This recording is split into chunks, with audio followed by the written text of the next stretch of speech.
پرانے زمانے کی بات ہے، بغداد کے قریب ایک چھوٹے سے گاؤں میں احمد نام کا ایک نیک دل مگر غریب شخص رہتا تھا۔ اس کا پیشہ لکڑیاں کاٹنا تھا۔ روز صبح سویرے وہ اپنی کلہاڑی اٹھاتا اور جنگل کی طرف نکل جاتا، لکڑیاں کاٹتا اور شام کو شہر کی منڈی میں جا کر بیچ دیتا۔ جتنا تھوڑا بہت ملتا اسی میں اپنی بوڑھی ماں اور چھوٹے بچوں کا پیٹ پالتا۔ احمد کا ایمان پختہ تھا۔ وہ ہمیشہ کہتا، جس نے اللہ پر بھروسہ کیا وہ کبھی محروم نہیں رہا۔ لیکن وقت مشکل تھا۔ کئی دنوں سے لکڑیوں کی قیمتیں گر گئی تھیں۔ احمد جتنی بھی محنت کرتا گھر میں روٹی کے لائق پیسے نہ بچتے۔ ایک دن تو یہاں تک ہوا کہ گھر میں صرف ایک روٹی باقی رہ گئی۔ احمد نے وہ آدھی ماں کو دے دی، آدھی بچوں میں بانٹ دی اور خود بھوکا سو گیا۔ اگلی صبح جب احمد لکڑیاں بیچنے جا رہا تھا، راستے میں ایک بوڑھی فقیر عورت بیٹھی نظر آئی۔ وہ بہت کمزور تھی، ہاتھ کانپ رہے تھے اور اس کے پاس کچھ نہ تھا۔ احمد کے دل میں ترس آیا۔ جیب میں صرف 2 درہم تھے، کل کی محنت کا اجر۔ لیکن اس نے سوچا، اگر میں اسے دے دوں تو شاید آج گھر میں کچھ نہ پکے، لیکن اگر اللہ راضی ہو گیا تو سب کچھ مل جائے گا۔ یہ سوچ کر احمد نے وہ دونوں درہم اس عورت کے ہاتھ پر رکھ دیے۔ بوڑھی عورت نے دعا دی، اللہ تیرے رزق میں ایسی برکت دے کہ تو کبھی خالی ہاتھ نہ رہے۔ احمد مسکرا دیا اور خالی ہاتھ منڈی کی طرف چل پڑا۔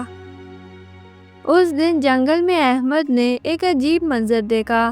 جب وہ لکڑیاں کاٹ رہا تھا، اچانک کلہاڑی ایک سخت چیز سے ٹکرائی۔ زمین کھود کر دیکھا تو ایک پیتل کا مٹکا نکلا۔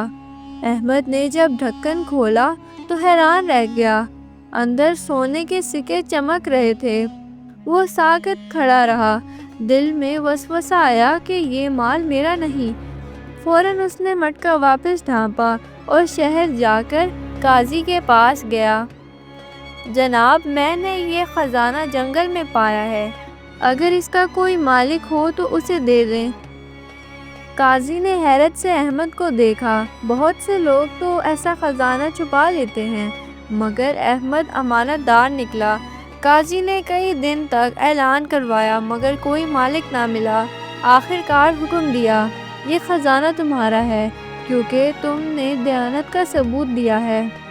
احمد نے شکر کے آنسو بہائے اور فوراً ماں کے پاس دوڑ گیا۔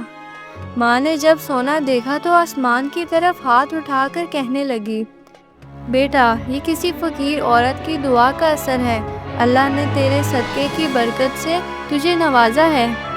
احمد نے فیصلہ کیا کہ اس خزانے کا کچھ حصہ مسجد بنانے میں لگائے گا، کچھ غریبوں میں بانٹے گا اور باقی سے اپنے بچوں کے لیے بہتر زندگی قائم کرے گا۔ اس نے گاؤں میں ایک چھوٹی مگر خوبصورت مسجد تعمیر کروائی۔ گاؤں والے روز آ کر نماز پڑھتے اور احمد کے لیے دعائیں کرتے۔